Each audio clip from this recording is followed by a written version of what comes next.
നമസ്കാരം. കഴിഞ്ഞ ദിവസം മാർക്കറ്റ് അവറിന് ശേഷം പുറത്തുവന്ന എക്കോണമിയെ സംബന്ധിക്കുന്ന ഒരു പോസിറ്റീവ് അപ്ഡേറ്റ് ആണ്. ഇന്ത്യയുടെ ഇൻഫ്ലേഷൻ 3 മാസത്തെ ഏറ്റവും താഴ്ന്ന ലെവലിലേക്ക് എത്തിയതും ഇന്ത്യയുടെ ഇൻഡസ്ട്രിയൽ പ്രൊഡക്ഷൻ ഔട്ട്പുട്ട് 8 മാസത്തെ ഏറ്റവും ഉയർന്ന ലെവലിലേക്ക് എത്തിയെന്ന അപ്ഡേറ്റ്. ഡിസംബർ മാസത്തെ ഇൻഡസ്ട്രിയൽ പ്രൊഡക്ഷൻ ഔട്ട്പുട്ട് ഡേറ്റയും ജനുവരി മാസത്തെ ഇൻഫ്ലേഷൻ ഡേറ്റയുമാണ് കഴിഞ്ഞ ദിവസം മാർക്കറ്റ് അവറിന് ശേഷം പുറത്തു വന്നത്. ഡിസംബർ മാസത്തെ ഇൻഡസ്ട്രിയൽ ഔട്ട്പുട്ട് ഗ്രോത്ത് നവംബർ മാസവുമായി താരതമ്യപ്പെടുത്തുമ്പോൾ 2.4% നിന്നും 3.8% ഉയർന്നു. ഇത് കഴിഞ്ഞ 8 മാസത്തെ ഏറ്റവും ഉയർന്ന ഡേറ്റയാണ്. 2023 വർഷത്തെ ഏപ്രിൽ ഡിസംബർ പീരീഡ് നമ്മൾ താരതമ്യപ്പെടുത്തുകയാണെങ്കിൽ അവിടെ ഫാക്ടറി ഔട്ട്പുട്ട് അല്ലെങ്കിൽ ഇൻഡസ്ട്രിയൽ ഔട്ട്പുട്ട് 6.1% രേഖപ്പെടുത്തിയിരിക്കുന്നത്. ഇത് കഴിഞ്ഞ വർഷവുമായി താരതമ്യപ്പെടുത്തുമ്പോൾ ഉയർന്ന റേറ്റാണ്. 2022 വർഷത്തെ ഏപ്രിൽ ഡിസംബർ ക്വാർട്ടറിലെ ഫാക്ടറി ഔട്ട്പുട്ട് ഗ്രോത്ത് റേറ്റ് 5.4% ആയിരുന്നു. ഇൻഫ്ലേഷനിലും ഗണ്യമായ ഇടിവ് വന്നിട്ടുണ്ട്. ഡിസംബർ മാസത്തെ ഇൻഫ്ലേഷൻ 5.7% ആയിരുന്നു. അവിടെ നിന്നും ജനുവരി മാസത്തെ ഇൻഫ്ലേഷൻ, അതായത് 2024 ജനുവരി മാസത്തെ ഇൻഫ്ലേഷൻ 5.1% ഇടിഞ്ഞു. പാലുൽപ്പന്നങ്ങൾ, ഫ്രൂട്ട്, പൾസസ്, സ്പൈസസ് എന്നിവയിലെ വില ഇടിവിൻ്റെ പശ്ചാത്തലത്തിലാണ് ഇൻഫ്ലേഷൻ ഇടിഞ്ഞിരിക്കുന്നത്. ഇൻഫ്ലേഷൻ ഇപ്പോഴും സെൻട്രൽ ബാങ്കിൻ്റെ ടാർഗറ്റായ 4%-നും മുകളിലാണ്. അതേസമയം RBIയുടെ ടോളറൻസ് ബാൻഡായ 2 മുതൽ 6%-അകത്ത് ഇൻഫ്ലേഷൻ നിലനിൽക്കുന്നു എന്നുള്ളത് ആശ്വസിക്കാവുന്ന ഒരു വസ്തുതയാണ്. ഓവറാൾ ഫുഡ് ഇൻഫ്ലേഷൻ 9.5%-ൽ നിന്നും മന്ത് ടു മന്ത് 8.3%-ലേക്ക് ഇടിയുകയും ചെയ്തു. അനലിസ്റ്റുകൾ പ്രതീക്ഷിച്ചത് 5%-അടുത്തുള്ള ഇൻഫ്ലേഷൻ ഡേറ്റയാണ്. അനലിസ്റ്റുകളുടെ എസ്റ്റിമേഷനുമായി ഏകദേശം ഇൻലൈൻ ആകുന്ന ഇൻഫ്ലേഷൻ ഡേറ്റയാണ് പുറത്തുവിട്ടിരിക്കുന്നത്. RBI തുടർച്ചയായ 6ാമത്തെ മോണിറ്ററി പോളിസി കമ്മിറ്റി മീറ്റിംഗിലും ഇൻട്രസ്റ്റ് റേറ്റ് കട്ട് നടപ്പിലാക്കിയില്ല. ഈ ഇൻട്രസ്റ്റ് റേറ്റ് കട്ട് നടപ്പിലാക്കാത്തത് മൂലം ഇൻഫ്ലേഷൻ കൺട്രോൾ ആകുന്നു എന്നുള്ളത് എക്കോണമിയെ സംബന്ധിക്കുന്ന ഒരു പോസിറ്റീവ് അപ്ഡേറ്റ് ആണ്. ഇനി ഇൻഡസ്ട്രിയൽ പ്രൊഡക്ഷൻ ഡേറ്റ, ഡിസംബർ മാസത്തെ ഇൻഡസ്ട്രിയൽ പ്രൊഡക്ഷൻ ഡേറ്റ 3.8%. ഇത് 2022 വർഷത്തെ ഡിസംബർ മാസവുമായി താരതമ്യപ്പെടുത്തുമ്പോൾ കുറഞ്ഞ റേറ്റിലാണ്. 2022 വർഷത്തെ ഇൻഡസ്ട്രിയൽ പ്രൊഡക്ഷൻ ഡേറ്റ 5.1%. എന്നാലും കഴിഞ്ഞ 8 മാസവുമായി താരതമ്യപ്പെടുത്തുമ്പോൾ ഇൻഡസ്ട്രിയൽ പ്രൊഡക്ഷൻ ഉയരുന്നു എന്നുള്ളത് എക്കോണമിയെ സംബന്ധിക്കുന്ന പോസിറ്റീവ് അപ്ഡേറ്റ് ആണ്. ഇനി ഒരു സ്റ്റോക്കുമായി ബന്ധപ്പെട്ട പോസിറ്റീവ് അപ്ഡേറ്റിലേക്ക് കടക്കാം. സ്റ്റോക്കിൻ്റെ പേര് കോൾ ഇന്ത്യ. PSU സെക്ടറിലെ കമ്പനികളെല്ലാം മോശം ക്വാർട്ടർലി റിസൾട്ട് കാഴ്ചവെക്കുന്ന സമയത്ത് ഡീസൻറ്റ് ക്വാർട്ടർലി റിസൾട്ട് കാഴ്ചവെച്ചിരിക്കുകയാണ് കോൾ ഇന്ത്യ. കോൾ ഇന്ത്യ കഴിഞ്ഞ ദിവസം 4.80% ഇടിഞ്ഞ് 434 രൂപയ്ക്ക് അടുത്ത് ക്ലോസിംഗ് നൽകി. 52 വീക്ക് ഹൈ 468-ഉം 52 വീക്ക് ലോ 207-ഉമാണ്.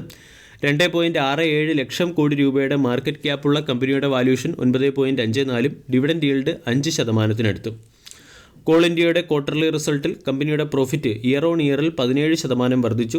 7,755 കോടിയിൽ നിന്നും 9,069 കോടിയിലേക്കാണ് കമ്പനിയുടെ പ്രോഫിറ്റ് ഉയർന്നിരിക്കുന്നത്. സീക്വൻഷ്യലി, അതായത് കഴിഞ്ഞ ക്വാർട്ടറുമായി താരതമ്യപ്പെടുത്തുകയാണെങ്കിൽ അവിടെ 33% വർധനവാണ് ഉണ്ടായിരിക്കുന്നത്. 6,800 കോടിയിൽ നിന്നും പ്രോഫിറ്റ് 9,069 കോടിയിലേക്ക് ഉയർന്നിട്ടുണ്ട്. Revenue from operation year on ഇയറിൽ 3%-ഉം ക്വാർട്ടർ ടു ക്വാർട്ടറിൽ 10%-അടുത്തും ഉയർന്നു. 35,169 കോടിയിൽ നിന്നും 36,154 കോടിയിലേക്കാണ് റവന്യൂ ഉയർന്നിരിക്കുന്നത്.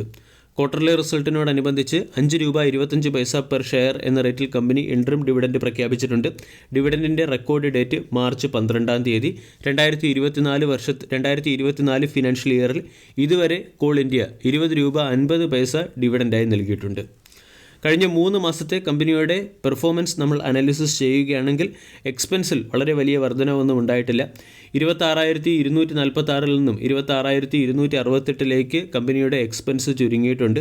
ഇതുമൂലമാണ് കമ്പനിയുടെ പ്രോഫിറ്റിൽ ഗണ്യമായ വർധനവുണ്ടായത്. കൂടാതെ call production output year on ഇയറിൽ 11% വർദ്ധിച്ചു.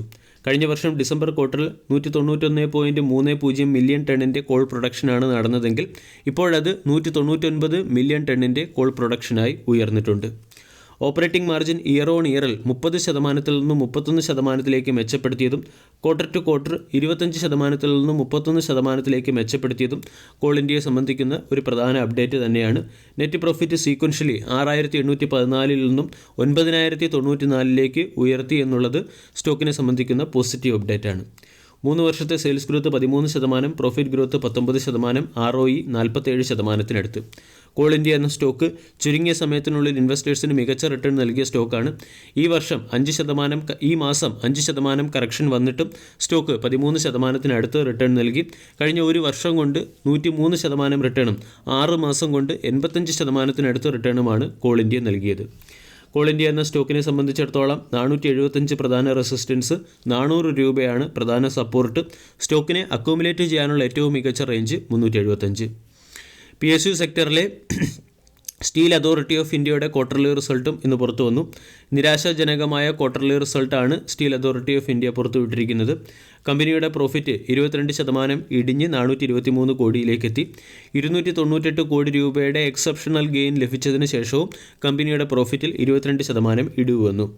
റവന്യൂ ഇയർ ഓൺ ഇയറിൽ 6.8% ഇടിഞ്ഞ് 23,349 കോടിയായി രേഖപ്പെടുത്തി.